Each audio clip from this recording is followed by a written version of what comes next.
sistemas dentro de nós, emoções, sistemas emotivos, sensibilidade, ao aparentar com o perigo.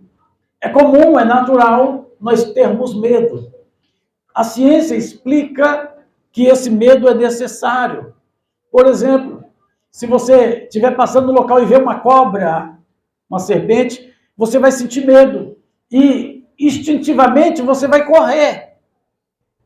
É automático. Alguns vão paralisar diante do medo.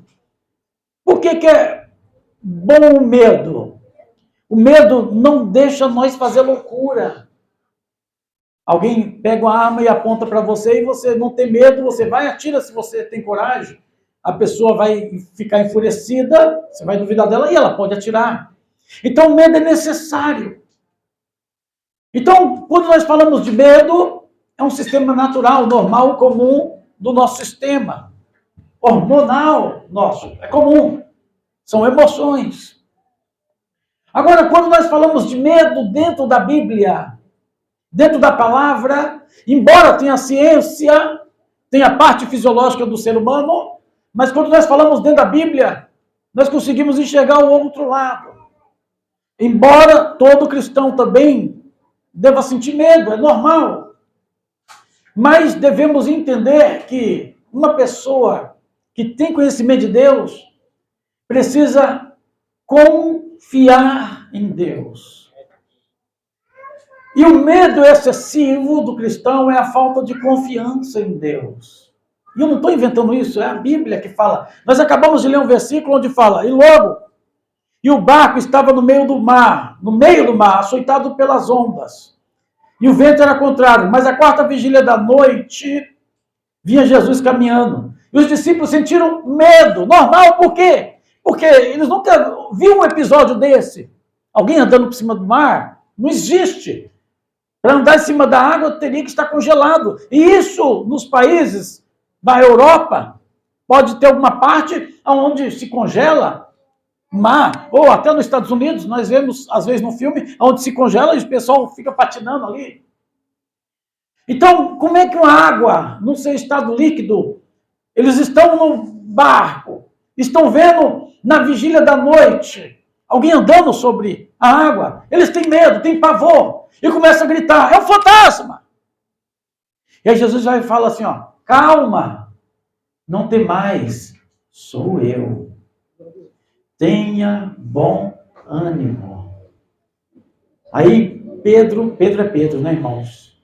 Pedro toma a palavra e fala, Senhor, se é o Senhor, manda eu ir ter contigo nas águas. E Jesus, vem. E Pedro começa a andar também. Então, estamos vendo dois fenômenos. Jesus andando sobre a água. Segundo fenômeno, outra pessoa andando sobre as águas. Quem? Pedro. Aí a Bíblia fala bem assim, ó. E Pedro começou a andar por cima das águas. Aí relata assim, ó. E batendo o vento contrário. Sentiu o vento, teve medo. E no medo de Pedro, ele começou a afundar. Nós encontramos no mesmo capítulo um Pedro tão audacioso, corajoso. Se é o Senhor, confiança. Se é o Senhor, não é um fantasma, é o Senhor, manda eu ir ter contigo nas águas. Mais ou menos assim, ó. Se é o Senhor sobre a tua palavra, dá ordem que eu vou. Se o Senhor está confirmando a palavra, dá ordem que eu vou. Venha. Jesus deu ordem, ele começou a andar por cima das águas. Quem estava naquela água era Jesus. Quem deu ordem? Foi Jesus.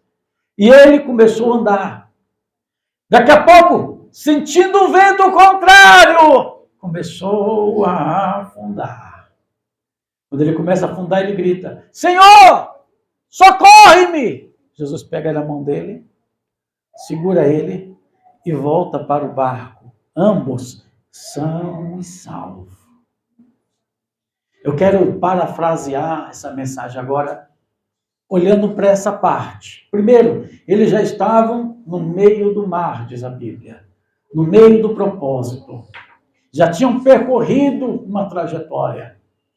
O bom não é começar bem, é permanecer bem.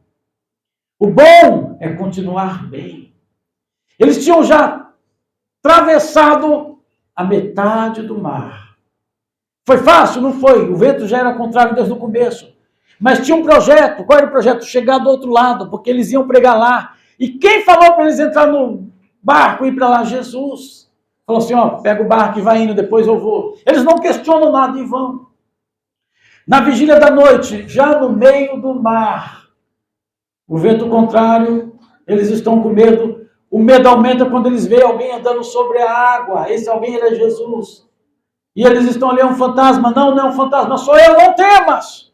Aí Pedro está acreditando, então deixa eu ir ter contigo nas águas. Sim, venha. E ele começa a ir. Quando ele começa a ir, ele começa a afundar. Agora é a minha e a sua vida. Nós já percorremos um caminho no Evangelho onde temos experiências com o Senhor. Muitas coisas você já viu.